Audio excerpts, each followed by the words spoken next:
Katie, welcome to Ace Cast Live. How are you? I'm great. I hear a happy birthday is in order. Well, thank you very much. We're rained out in Arizona. Hard to believe. How has the weather been for you guys in Florida? Well, I'm at the World Baseball Classic right now, and with this Oh, dome at Lone Depot Park, I have no idea what time of day it is or what the weather is like. how much are you enjoying the WBC and covering it? I always said before I got a chance to cover it professionally that the World Baseball Classic was one of my favorite events just to watch as a fan. And it has, I think, certainly lived up to the expectations. I mean, the atmosphere here is electric. The teams in Pool D, the fan bases, just the embrace of each country and each culture. It's been so special to see. You know, the one thing that I don't like, because I think a lot of us already know going in, we know what it is. This is not going to be all in. We're going to grind pitchers this early, potentially where guys can get injured. We're trying to grow the game. Whenever I see the clips from Taiwan or Japan and the fans having a great time, how special it is. Shohei Ohtani hits a home run and everybody's passing the ball in the outfield. So cool. Yeah, I mean, we're growing the game. So as someone who's covering right now, when you hear that there's people that are negative about it, what do you say to the people who have their questions about the WBC? I understand, especially for Team USA perspective, that, okay, it's not the stars. Some stars are opting out because they're ramping up in spring, and I get that. But to me, this tournament is about exactly what you said, Townie. It's about growing the game. And you see how these cultures, I mean, I'm so lucky to see the Dominican Republic, Puerto Rico, Venezuela, Israel, Nicaragua even turned out so heavily for this tournament here in Pool D. And to see the way that baseball is played for each country, I think allows us as fans and those who cover the game to appreciate it a little bit more. We see a lot of gripes during the MLB season about how different players celebrate home runs or strikeouts, but then you see how they celebrate with their country and their teammates. And it allows you a better understanding of why players do the different things that they do. And to me, that helps grow the game exponentially. Baseball is not just, MLB. Baseball is actually one of the most universally played sports in the world, and we're able to see how each country here plays it and celebrates it based on what they know, and I think that's just fantastic. Yeah, it doesn't matter what sport you play in, doesn't matter what titles you've won, it doesn't matter how much money you've made. All these guys and gals who talk about playing for their country and playing in the Olympics, it gives a lot of these players that kind of feel. So it doesn't matter if it's basketball, it doesn't matter if it's tennis, golf. Whenever anybody gets into the Olympics, they go, it changed me as a person. You know, football is the one sport. Those guys will never get that opportunity, at least with the World Right. Baseball Classic. These guys, for all these people get, I mean, it's not the Olympics, but at least they'll get that one time in their life. Yeah, I completely agree. And you're seeing these passionate responses even in the opening rounds. And I think it says all you need to know about this tournament and what it means to the people playing and wearing the uniform. All right, St. Louis Cardinals last year had a terrific year, but boy, did it end fast, and it was not good, right? And the Phillies go on, and they go on to the World Series. So how is Cardinal Nation feeling going into this year? I think Cardinals fans are a little trepidatious, and rightfully so. I mean, you had things go so well for the Cardinals in 2022. You had an MVP in Paul Goldschmidt. You had Yadier Molina's final year. You had Albert Pujols come back, and not only did he come back, but he resembled the Albert Pujols as Cardinals fans knew him for the first decade in his career, right? He was 42 years old, and he looked like what I remember him doing as a child. And then, of course, there was kind of the infamous meltdown in the wild card series. Now, the Cardinals did not make a lot of moves over the offseason with the exception of Wilson Contreras. Obviously, they needed to add a catcher with Yadier Molina retiring. Contreras seemed to be a two birds, one stone kind of deal. They got the catching help that they needed, and they got a big power bat that they can put behind Paul Goldschmidt and Nolan Arenado. So the reason the Cardinals didn't make really a lot of moves outside of that is that the front office believes they have all the pieces they need to succeed now. And certainly when you look at the names I mentioned, like Goldschmidt, Arenado, you have Lars Nootbaar, who's become an international sensation playing in Japan. Tyler O'Neill is coming back from a healthy year. Jack Flaherty's coming back and looking for a healthy year as well. Those are the names that they're banking on, and that's kind of why they didn't make a lot of offseason moves. But that does leave Cardinals fans maybe wanting a little bit more, but we'll see. Certainly the Cardinals are in a good position come the trade deadline to make any moves to be lacking then. I'm going to be real interested when Newbar comes back, because once we start seeing him giving the pregame speech to Team Japan, right, when he start to kind of become a social media star, what it will be like for him when he comes back. And we know how great the Cardinal fan base is. I think the reaction to him and to all these different ballparks when they travel will be very interesting. What do you think?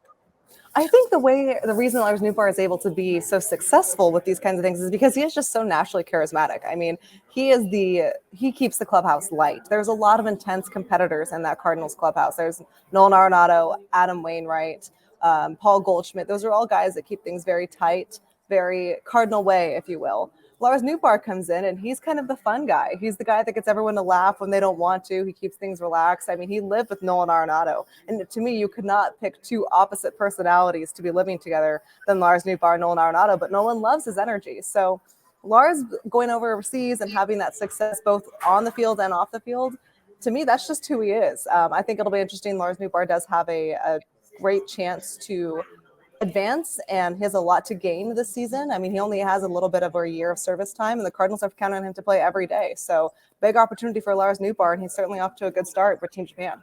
Well, Arenado leaving Coors Field and proving to everybody what a great player he is, I think no question, is going to have a plaque in Cooperstown someday. He's one of the greatest third basemen who has ever lived. He's got all that. He's got platinum gloves, gold gloves, 10 straight gold gloves. He's got the power. He's done everything. And then Paul Goldschmidt, hard to believe, he finally won an MVP award at age whatever it is, 35. I mean, to have the MVP and the guy who finishes third in the race, I mean, the two corners, just talk about how special it is there in St. Louis.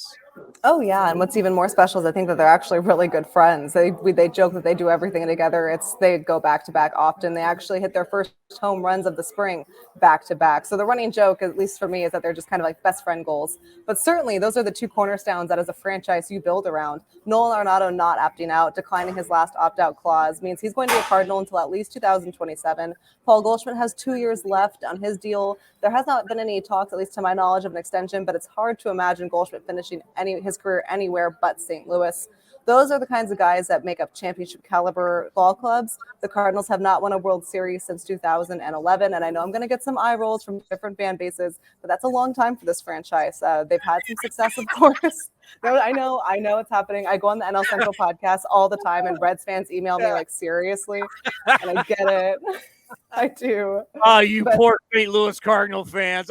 You know what? That's what we're going to do. The rest of my birthday, I'm going to be like, man, I feel bad for you people. You haven't won since 11. Oh. I know. It makes me laugh too. But, that's the standard that these guys are looking to. I mean, Goldschmidt and Arenado also have never won a World Series in their career. That's certainly a big reason why they wanted to come to St. Louis, a team that's more or less in contention every single season. So as much as they have writing on for personal expectations, their team expectations are just as heavy. Yeah, we always think about the New York Yankees, the Los Angeles Dodgers, the San Francisco Giants, all those years, even the A's from Philadelphia to Oakland, right? World Series titles. But the Cardinals' consistency, I don't think people understand on the East Coast or the West Coast. I don't think they understand how big the Cardinals fan base is, because the Cardinals fan base goes all the way down into Texas. It reaches throughout the entire Midwest. It is just massive. Truly one of the great franchises. When I look at two guys, Walker and Wynn, these prospects coming up, Walker's a big 6'5" guy that hits a ton of home runs. Wynn is this shortstop. So we've always known the Cardinals, the Redbirds, to bring players up. Are these the next two great guys that we should all be looking at, especially for a lot of people out there who play fantasy baseball? Absolutely. Mason Wynn, I think we'll start with him. He's definitely not going to make the opening day roster, and the expectation wasn't that he would. He's never played above AA, but he definitely seemed to be much more advanced than I think maybe media and fan expectations and player development this spring. He's played a lot. I think, he's a lot closer to the big leagues than maybe his initial picture. Jordan Walker, though, I think has every chance to make the opening day roster out of camp. He is an impressive five-tool talent. He's considered one of the top prospects in baseball. The Cardinals have always been pretty sturdy about not promoting their top prospects unless they've earned a chance or an opportunity to play every single day. What Jordan Walker has been doing offensively, defensively, his poise, his mannerisms, To me, he looked like he's straight up won an opening day spot. Of course, there's still roughly 2 weeks of spring to go, and lots of things can happen between now and then. But if I'm the Cardinals and I'm looking at Jordan Walker and what he's done this spring and every test that they've thrown at him, to me, he's your opening day, somewhat corner outfield, either left field or right field. Well, you think about the pitching staff, and Wainwright could have easily said, I'm going out with Yachty, I'm going out with Albert. And he went, whoa, I'm not done yet. And I know the last month wasn't great for him, but I believe he's 41 years old. He wants to go out when he wants to go out. He's truly been one of the great pitchers of his time. If I see anything that we look at with the Cardinals that may be a problem, would you say it's the starting staff? I would, and that's because there's just so many questions involving health with these guys. The Cardinals' projected starting five is Adam Wainwright, Jack Flaherty, Miles Michaelis, Jordan Montgomery, and Steven Matz in no particular order. Seriously, they've yet to decide what order these guys are going to be throwing in. And those are all 5 veteran talents with respectable service times, and they've been around the league with a pretty considerable reputation. But there are some injury concerns and there are some age concerns. You know, the Cardinals don't have that true number one ace caliber starting pitcher that most playoff caliber teams have. What they do have are 4 to 5 quality options that can throw every single day. They're probably not going to scare you, but you do know that if you throw any of those 5 guys out, you have a reasonable chance for a quality start. When you have the offense that they're projected to do, you can get away with that. I think the game changer for this rotation is a healthy Jack Flaherty. He could be that ace. It has been a minute since the Cardinals have seen him in that 2019 video game-esque performance that he put on where he established himself as one of the rising pitchers in the National League, but he's been hampered by injuries for 2 years. This is Jack's last year before he's eligible to be a free agent. He's got a lot riding on him this season, but the Cardinals, one of the big reasons they did not go out and get a starting pitcher this season is because they believe in what Jack Flaherty can do. So it's his chance to earn it and run with it. John Mozeliak made a very interesting decision changing managers. And I don't know Marmol. I mean, you know him. We don't. We're just seeing it from afar. But Ollie Marmol, it didn't end great last year as we started with. You've now changed your coaching staff, hitting coach, pitching coach. You've changed all that. How big of a year is this for this young manager? You know, I think it's a big year, but I don't think Ollie is viewing it that way. One thing that I've seemed to realize about Ollie Marmol and his managing tactics is he is very even-keeled. Whatever challenge is thrown at him, he weathers, and he said, okay, that's baseball. The losing the hitting coach and the pitching coach and Mike Maddox and Jeff Albert, of course, wasn't necessarily expected from the front office, but they feel really comfortable in who they've added in Turner Ward, a longtime MLB hitting coach, and Dusty Blake, who the organization considers to be a rising star in pitching development. So for Ollie Marmol, it's the same old, keep the honesty, keep the composure in the clubhouse. One thing that he really thrived on last season was incorporating kind of a versatile lineup. You rarely saw Ollie use the same lineup twice in 2 days. That's also because the Cardinals have a bit of a luxury in their infield. They have a ton of versatile pieces that can play multiple positions. So I'm expecting more of the same for Ollie Marmol, which was just constant managing the chaos, which I guess is pretty much what a manager's job description is anyway. Exactly. Well, we're big fans of The Athletic. We have a lot of people on the show on a regular basis from The Athletic. I tell everybody, you want great journalism in sports, and we're just not talking baseball. You have football, basketball, soccer, you name it, all the major sports. The Athletic is second to none. And I think, especially during the WBC, you guys have absolutely killed it. You've been so much better than MLB.com. If people have been interested, they want all the stories, you guys have been second to none. So continue the great work. We truly appreciate it as baseball fans. Thanks, Tony. I appreciate it, and I'm looking forward to the A's coming to St. Louis this year.